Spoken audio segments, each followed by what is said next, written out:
गुरु प्यारी सात संगत जी, आप सभी को प्यार भरी राधा स्वामी जी। गुरु प्यारी सात संगत जी, एक बार विदेश में एक बुजुर्ग माता जी ने बाबा जी से प्रश्न पूछा, बाबा जी आपकी हस्ती क्या है?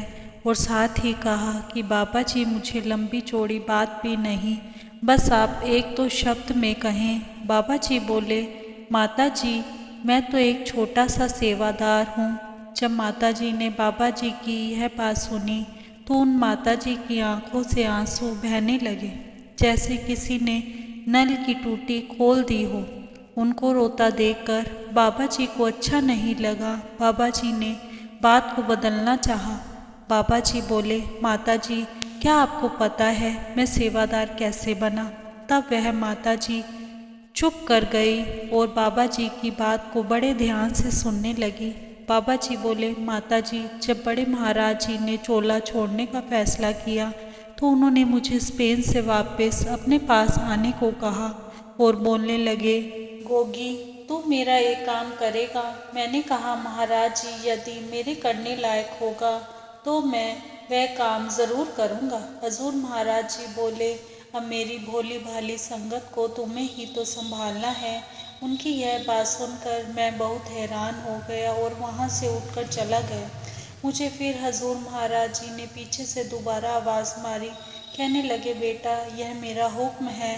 तो मैं उनका यह हुक्म टाल नहीं सका। मैं तो पूरी जिम्मेवारी से अपने हजूर महाराज जी का हुक्म निभाने की कोशिश कर रहा हूँ।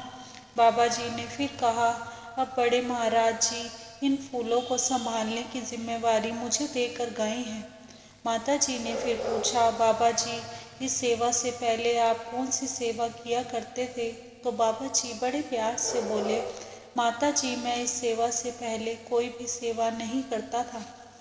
एक बार मैं ब्यास आया तो हजूर महाराज जी ने मुझसे कहा, बेटा तुम सिर्फ सत्संग सुनते हो या कोई सेवा भी करते हो? तो मैंने न में अपना सिर हिला दिया। तो हजूर महाराज जी बोले, थोड़ी सेवा भी किया करो। मैंने जब स्पेन में जाकर वहाँ सत्संग घर में सेवा लेने के लिए फार्म भरा तो वहाँ के सेक्रेटरी साहब ने मुझे ऑफिस में बुलाया और वह बोले, भाई साहब यह सेंटर आपके मामा जी का है, जो आपका मन चाहे आप वह सेवा कर ले। उन्होंने मुझे कोई भी सेवा नहीं दी।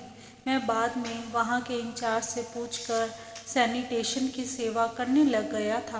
बाबा जी बोले, माता जी सेवा तो सभी बराबर है, कोई भी सेवा छोटी या बड़ी नहीं होती। सतगुरु जी जो भी जिम्मेवारी दे उसे प्रेम और प्यार से करेंगे तो सब आसान हो जाएगा। करने करवाने वाले तो सब कुछ हमारे बाबा जी हैं और नाम सेवादारों का हो जाता है। इसी के साथ एक छोटी सी साखी और है। एक लड़की अपनी मेहनत से पुलिस ऑफिसर बन गई। लड़की का नाम मनीषा था। उसकी माँ ने प्यारे बाबा जी से नाम ले रखा था और वह भी सेवा करती थी और सत्संग पर भी जाती थी। उसको अपने बाबा जी पर पूरा विश्वास था। माँ मेरे पुलिस ऑफिसर बनने की खुशी में मेरी कुछ सहेलियाँ मुझसे किसी बड़े होटल में पार्टी देने के लिए कह रही हैं। मुझे कुछ समझ में नहीं आ रहा कि मैं क्या करूं, पार्टी दूं या उन सबको मना कर दूं। मनीषा ने अपनी माँ से पूछा, जो रसोई में अपनी बेटी के लिए चाय नाश्ता बना रही थी। माँ चाय का कप मनीषा के हाथ में थमाते हुए उसको बोली, देख बेटा, हम गरीब लोग मध्यम वर्गीय परिवार की श्रेणी में आते हैं। हमें आगे बढ़ता देखकर बहुत से लोगों को हमसे जलन होने लगती है। तुझे याद है ना बेटा, कैसे तुम्हारे पापा की गिनती शहर के ईमानदार और मेहनतकश लोगों में होती थी। उनके ऑफिस के कर्मचारी तो उनकी ईमानदारी की मिसालें देते नहीं थकते थे। फिर कुछ गलत नशेड़ी ईर्ष्यालु लोगों ने उन्हें नशे की ऐसी आदत डलवा दी थी कि फिर वह दिन रात नशे में ही चूर रहने लगे थे। तब तेरे पिता को उन्हीं ऑफिस के लोगों ने ही गलत ठहरा दिया था, जो पहले कभी उनकी प्रशंसा करते हुए नहीं थकते थे। उन सब लोगों ने ही से हमारे पापा को कैसे रिश्वत लेते हुए फंसा दिया था और उनकी नौकरी चली गई थी। शहर में उनकी कितनी बदनामी हुई थी, जिसके कारण तुम्हारे पापा की हार्ट अटैक से मृत्यु हो गई थी। उसके बाद हम दोनों कैसे एक एक पैसे के लिए मोहताज हो गए थे। तुम्हारे स्कूल की फीस तक भरने के लिए भी मेरे पास पैसे नहीं होते थे। तब तेरी इन्हीं सहेलियों ने तुझसे कैसे मुंह फेर लिया था और तुझे कैसे हीनता की दृष्टि से देखती थी कि इसके पापा ने रिश्वत ली है, यह तो बहुत गरीब है। उसके बाद मैंने तेरा और अपना पेट पालने के लिए जब मैं स्कूल में काम के लिए निकलती थी तो यही लोग मुझे ऐसे देखते थे कि जैसे मैं मेहनत नहीं कर रही, कोई गलत काम करने जा रही हूँ।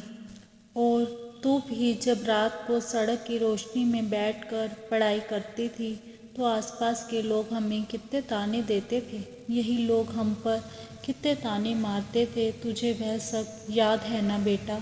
अगर हमारे बाबा जी हमारा साथ ना देते तो हम आज लोगों से भीख मांग रहे होते। बेटी बोली, हाँ माँ, मुझे सब कुछ याद है, मनीषा धीरे से बोली। और माँ, मैं वह बातें कभी भी नहीं भूल सकती।